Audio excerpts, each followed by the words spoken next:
Chaque mois, je te partage mon évolution personnelle, mes prises de conscience, mes réussites et mes difficultés que me permet de faire l'enseignement des 13 gardiennes. À travers cette démarche, je souhaite te transmettre la puissance de cet enseignement lorsqu'il est partagé dans un cercle.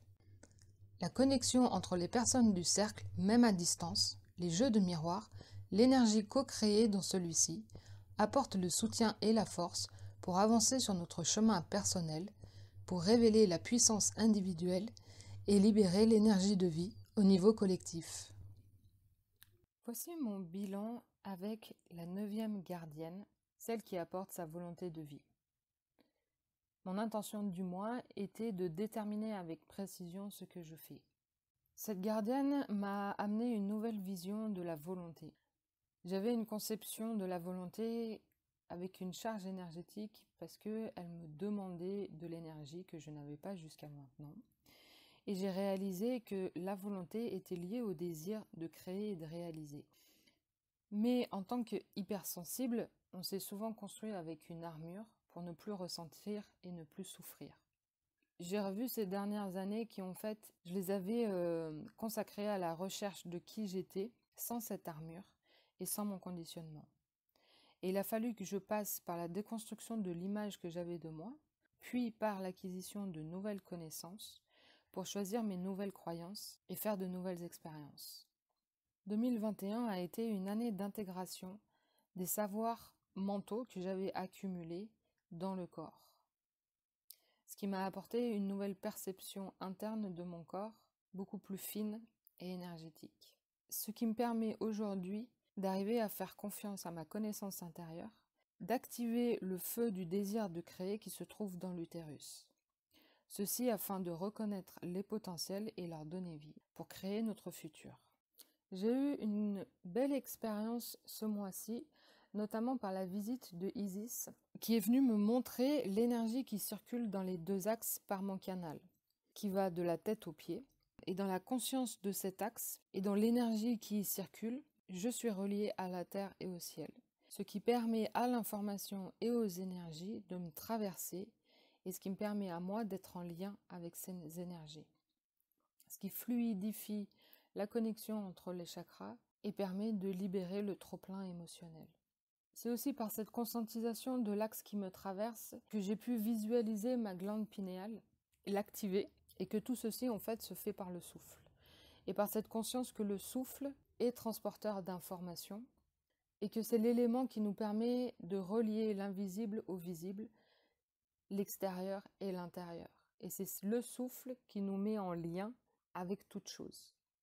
Et j'ai eu une autre expérience aussi assez difficile avec une amie par laquelle j'ai été blessée. Ce qui m'a fait prendre conscience du jeu qui était en train de se jouer dans notre relation, mais ce qui m'a fait surtout prendre conscience à moi, comment je pouvais me raconter et me remettre dans mon statut de victime, et du coup l'attachement que j'avais à la souffrance.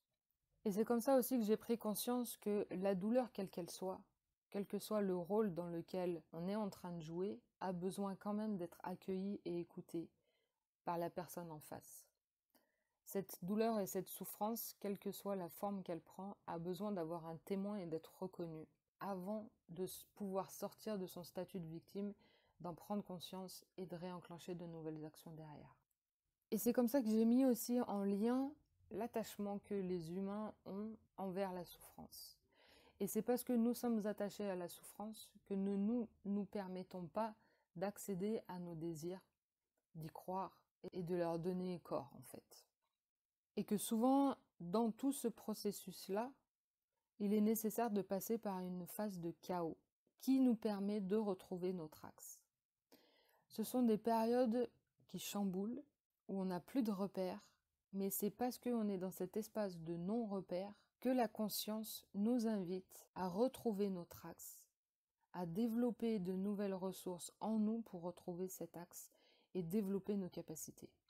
Et c'est lorsque l'on a retrouvé notre axe dans le chaos que l'on peut sortir du chaos et reconstruire quelque chose derrière, de nouveau, avec une nouvelle vision des choses aussi, de nous et de l'extérieur.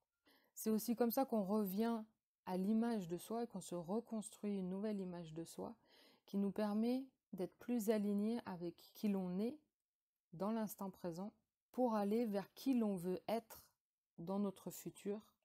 Et ces deux images sont reliées par ce désir, cette volonté juste d'être et d'apparaître, reconnue par notre conscience. Et cette vision que nous avons de nous dans le futur permet d'activer le désir ou s'auto-alimente avec le désir d'arriver à ce que l'on veut pour concrétiser, que je vais appeler nos projets ou nos rêves, mais qui ont du sens pour nous, donc qui sont importants.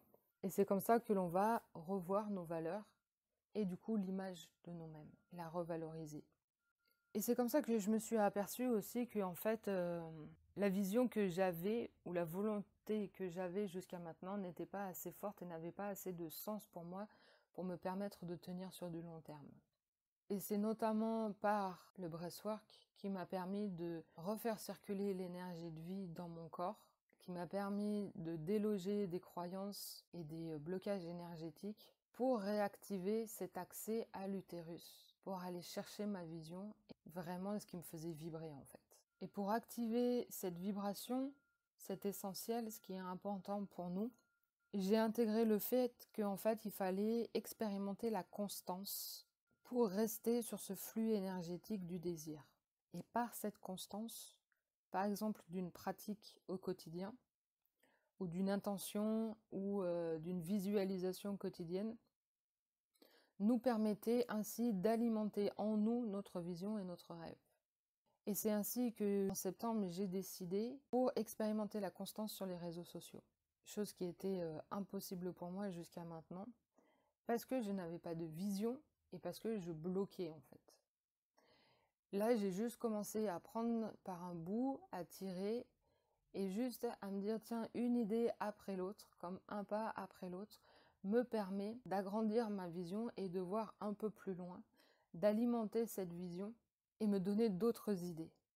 Donc c'est ainsi que je suis assez fière ce mois-ci, puisque j'ai réalisé cette constance sur les réseaux sociaux, d'avoir une vision à moyen terme, et que je vais continuer le mois prochain pour augmenter cette vision et me permettre notamment d'alimenter ma plus grande vision et construire dessus. Voilà mon bilan pour ce mois de septembre avec celle qui apporte sa volonté de vie, qui m'a vraiment fait bouger ce mois-ci et vraiment creuser cette image et ce concept de volonté. N'hésite pas à commenter cette vidéo, à me dire si ça te parle cette idée d'image de soi et comment activer son énergie et son désir de vivre ou simplement son désir d'expérimenter la vie, d'être ouverte à son plein potentiel, se laissant traverser par cette énergie de vie pour l'expérimenter à travers notre corps. Sur ce, je te laisse et je te souhaite un très beau mois. À très vite!